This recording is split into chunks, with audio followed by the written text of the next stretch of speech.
ચૌહાણ વંશના ઇતિહાસ સાથે જોડાયેલી મહત્વની ઘટનાઓ। નમસ્કાર મિત્રો, આપ સૌનું સ્વાગત છે અમારી યુટ્યુબ ચેનલ પર। મિત્રો, આપણે પહેલા જાણીશું શાસકોના નામ અને શાસન સમયગાળો। રાજા વાસુદેવ ચૌહાણ 551 એડી આસપાસ, રાજા વિગ્રહરાજા બીજા 956 એડી આસપાસ, રાજા અજયદેવ ચૌહાણ 1113 ની આસપાસ, રાજા અર્નોરાજ 1133 થી 1153 ની આસપાસ, રાજા વિગ્રહરાજા બિસલદેવ ત્રીજા 1153 થી 1163 ની આસપાસ, સમ્રાટ પૃથ્વીરાજ ચૌહાણ ત્રીજા 1178 થી 1192 એડી। ચૌહાણ વંશ એ રાજપૂતોના 36 રાજવંશોમાંનો મુખ્ય રાજવંશ હતો।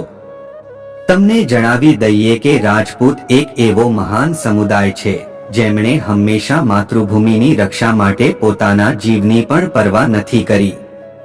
આ તે સમુદાય છે જેમાં નાયકોએ યુદ્ધના મેદાનમાં તેમના માથા તેમના શરીરથી અલગ કર્યા પછી પણ તેમની હિંમત બતાવી હતી।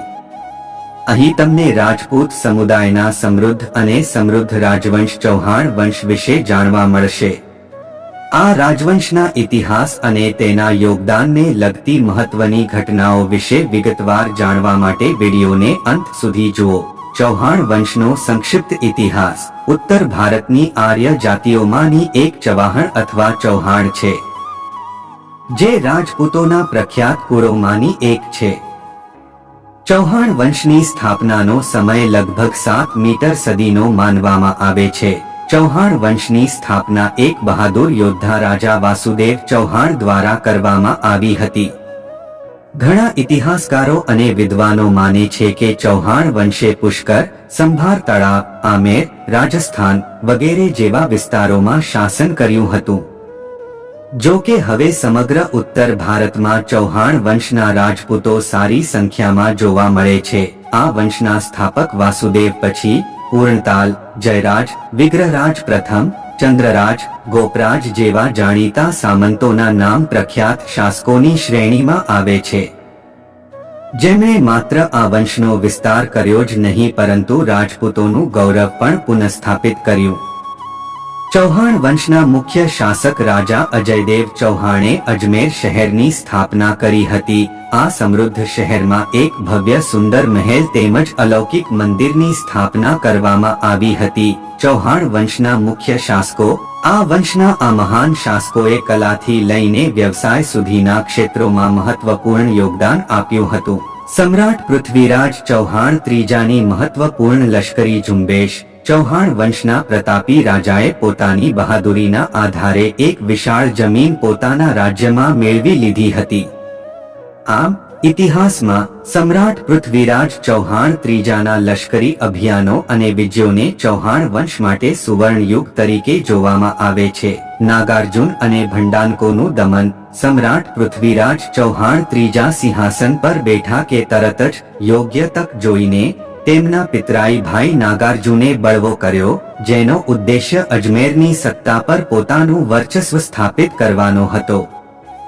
આ બળવો જોઈને સમ્રાટ પૃથ્વીરાજ ચૌહાણે લશ્કરી કાર્યવાહી કરી અને નાગાર્જુનને હરાવ્યો। આ પછી ઈ.સ. 1182 માં સમ્રાટ પૃથ્વીરાજ ચૌહાણે ભંડનકોના બળવાને કચડી નાખ્યો। મહોબાના ચંદેલ સામે લશ્કરી ઝુંબેશ અને ત્યારબાદ ચંદેલ પર વિજય।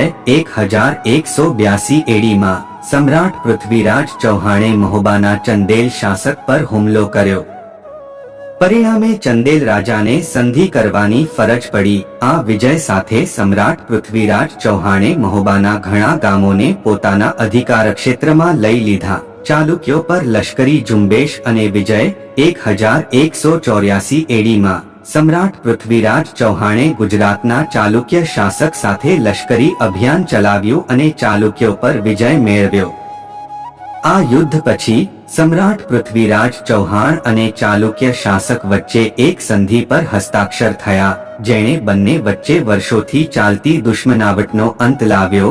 સમ્રાટ પૃથ્વીરાજ ચૌહાણ અને ગઝનીના શાસક મોહમ્મદ ઘોરી તરૈનનું યુદ્ધ। વચ્ચે લશ્કરી સંઘર્ષ। જો આપણે ઇતિહાસના પાનાઓ પર નજર કરીએ તો આપણને સમ્રાટ પૃથ્વીરાજ ચૌહાણ અને ગઝનીના સુલતાન મોહમ્મદ ગૌરી વચ્ચેના ઘણા સંઘર્ષ જોવા મળે છે।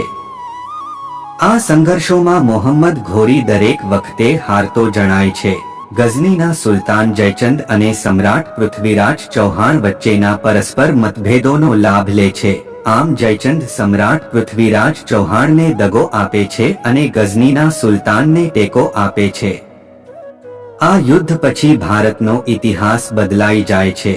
મિત્રો, તમને આ જાણકારી પસંદ આવી હોય તો વિડીયોને લાઈક કરી ચેનલને સબસ્ક્રાઇબ કરવાનું ભૂલતા નહીં। જય માતાજી।